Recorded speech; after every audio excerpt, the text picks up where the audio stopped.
오늘 하나님의 말씀 시편 9편 11절서부터 끝까지 보겠습니다. 11절로부터 14절입니다. 너희는 시온에 계신 여호와를 찬송하며 그의 행사를 백성 중에 선포할지어다. 피 흘림을 신문하시는 이가 그들을 기억하시며 가난한 자의 부르짖음을 잊지 아니하시도다. 여호와여, 내게 은혜를 베푸소서. 나를 사망의 문에서 일으키시는 주여, 나를 미워하는 자에게서 받는 나의 고통을 보소서. 그리하시면 내가 주의 찬송을 다 전할 것이요, 딸 시온의 문에서 주가 주의 구원을 기뻐하리이다. 이제 이게 다윗의 시편이 8편과 9편이 하나로 이루어지고, 이게 굉장히 힘든 상황 속에서 이제 하나님께서 구원하시고 억울함을, 원통함을 풀어주실 거라는 그런 믿음 속에서 사는 거죠. 현실은 이제 굉장히 어려운 거예요. 그래서 제가 기독교인은 미래를 꿈꾸며 미래의 소망을 갖고 현실에 좌절하고 주저앉지 않아야 된다 하는 거죠. 그 시온이라는 것은 우리가 지난번에도 얘기했지만 그게 예루살렘을 얘기하는 것이고, 예루살렘이나 시온이나 다 여호와의 성산을 얘기하는 것이고, 그러면 그건 뭐냐면 성전이 있는 곳이에요. 하나님이 계시는 곳을 갖다가 우리가 이렇게 얘기하는 거지요. 그래서 하나님이 계시는 곳에는 이제 하나님의 통치가 있어요. 그러면 이 앞에서도 봤을 때 그게 재판정이라고 그러잖아요. 법정이라고 그러잖아요. 하나님이 보좌에 앉으시고 이제 악인들 마지막 때에 다 재판정에 세워서 이제 심판을 하시고 판결을 내리신다 이 말이에요. 그럴 때 자기에게 부당하게 피해를 입은 악인들에게 적절한 보복, 심판, 처벌을 해달라 다윗이 이렇게 얘기하는 거죠. 그래서 그렇게 될 때 하나님의 역사를 온 세상에 이제 자기가 드러내게 알릴 것이다 하는 거예요.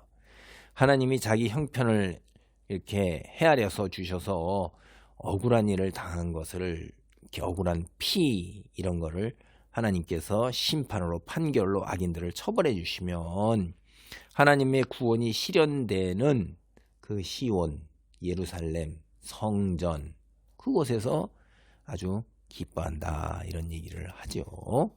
그다음에 이제 악인에 대한 심판이 15절로부터 18절까지 있습니다. 이방 나라들은 자기가 판 웅덩이에 빠지며 자기가 숨긴 그물에 자기 발이 걸렸도다. 여호와께서 자기를 알게 하사 심판을 행하셨으며 악인은 자기가 손으로 행한 일에 스스로 얽혔도다. 히가연 셀라. 악인들이 수월로 돌아가며 하나님을 잊어버린 모든 이방 나라들이 그리하리로다. 궁핍한 자가 잊어버림을 당하지 아니하며 가난한 자들이 영원히 실망하지 아니하리로다. 여기서 이제 중요한 원리가 하는데, 하나님께서 이 세상을 다스릴 때에 악인들하고 악한 나라들을 어떻게 심판하실까? 이게 뿌린 대로, 심은 대로, 영어로는 이제 부메랑이라고 해서 던지면 갖다 돌아오잖아요. 그렇죠?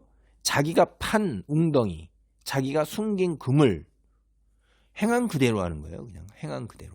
행한 일에 스스로 얽힌다 이 말이에요.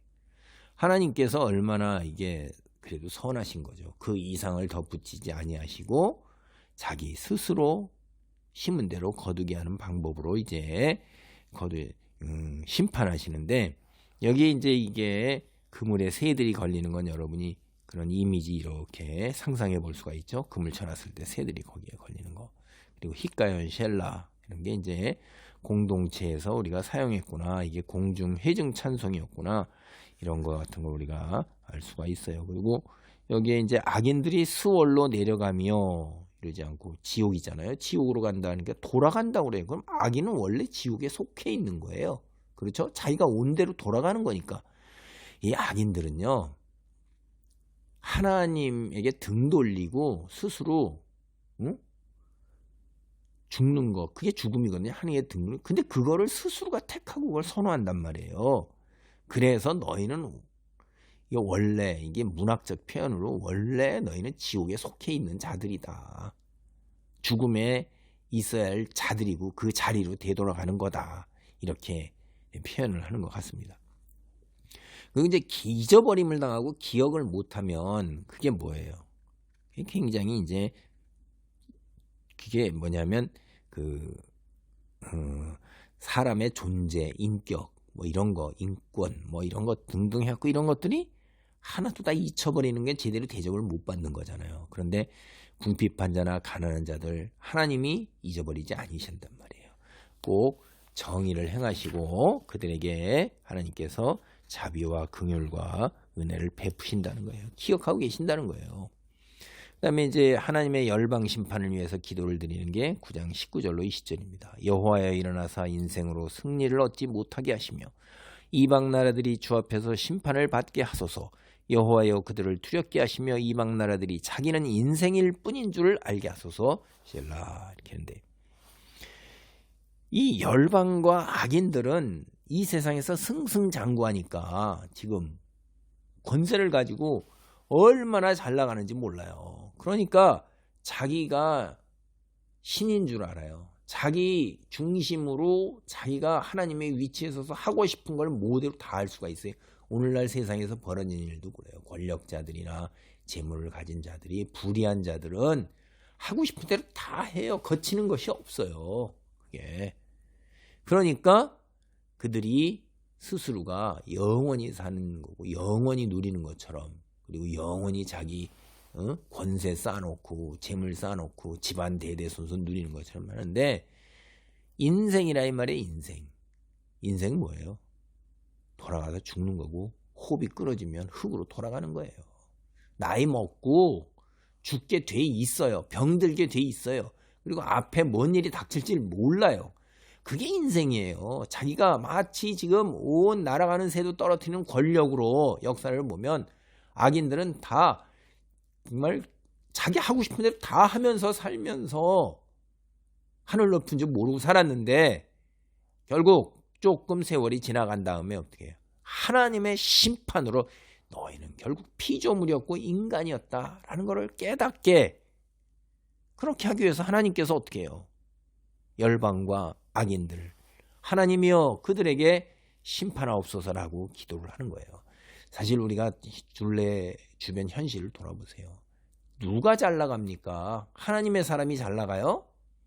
정직하게 살려고 그러고 신실하게 노동하고 열심히 수고한 자들이 잘 돼요. 쏙닥쏙닥 모여서 우리가 남이가 하는 사람들이 보면은 학교에서 성적도 조작해요. 시험도 조작해요. 서류도 조작해요. 죄다 다 대학원 다 가고 뭐 국회의원도 자리 물려주고 지네끼리 다 하잖아요. 자식들도 죄다 다 기업이고 뭐고 다 지네들 다 들어가 있고 시험 쳐서 들어가는 사람들은 요새 말로 흙수저잖아요.